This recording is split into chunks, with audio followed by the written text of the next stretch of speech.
Israeli হামলায় প্রতিদিন প্রাণ হারাচ্ছেন শত শত ফিলিস্তিনি।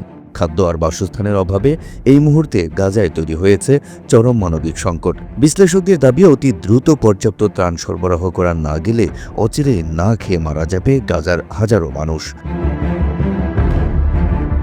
এই যখন অবস্থা, তখন মার্কিন সংবাদ মাধ্যম এনবিসি প্রকাশ করেছে এক চাঞ্চল্যকর তথ্য।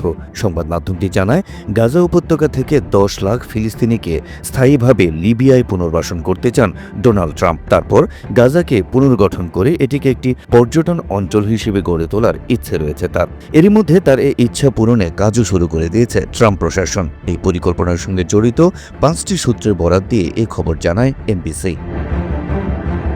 পত্রিকাটি জানায়, ফিলিস্তিনের 10 লাখ শরণার্থীকে লিবিয়ায় স্থানান্তর করতে দেশটির সরকারের সঙ্গে ইতোমধ্যেই আলোচনা করেছে মার্কিন প্রশাসন।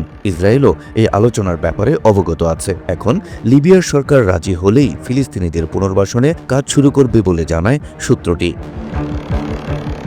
তবে প্রশ্ন হচ্ছে, গাজার 10 লাখ শরণার্থীকে আশ্রয় দিতে লিবিয়ার দ্বিখণ্ডিত সরকার কি আদৌ রাজি হবে? সূত্র বলছে, সেই ব্যবস্থাও করে রেখেছে ট্রাম্প প্রশাসন। আরব বসন্তের পর লিবিয়ার যে $100 কোটি আটকে রেখেছিল যুক্তরাষ্ট্র, ফিলিস্তিনি শরণার্থীদের আশ্রয় দিলে সেই $100 কোটি অর্থ ফেরত দেওয়ার প্রতিশ্রুতি দিয়েছে আমেরিকা। আর এতেই ফিলিস্তিনিদের আশ্রয় দিতে রাজি হবে লিবিয়া, এমনটা বিশ্বাস ট্রাম্প প্রশাসনের।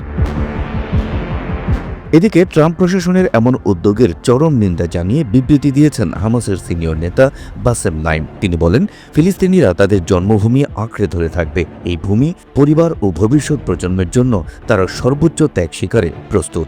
এছাড়া খোদ যুক্তরাষ্ট্রের কংগ্রেসেও বিষয়টি নিয়ে বিতর্ক তৈরি হয়েছে। রিপাবলিকান সিনেটর লিন্ডসে গ্রাহাম সিদ্ধান্তটিকে বহুমাত্রায় সমস্যাযুক্ত বলে মন্তব্য করেছেন। ট্রাম্পের এমন সিদ্ধান্তে উদ্বেগ প্রকাশ করেছে আরব দেশগুলোও। এমন বাস্তবতায় বিশ্লেষকরা বলছেন, লিবিয়া রাজি হলেও 10 লাখ মানুষের স্থানান্তর প্রক্রিয়াটি ট্রাম্প প্রশাসনের জন্য মোটেও সহজ কাজ হবে না। এই পরিকল্পনা শুধু গাজার জনগণের জন্যই নয়, পুরো মধ্যপ্রাচ্যের রাজনৈতিক পরিস্থিতিকেই প্রভাবিত করবে, এমনটাও মন্তব্য বিশেষজ্ঞদের। Habib Rasel, NTV online.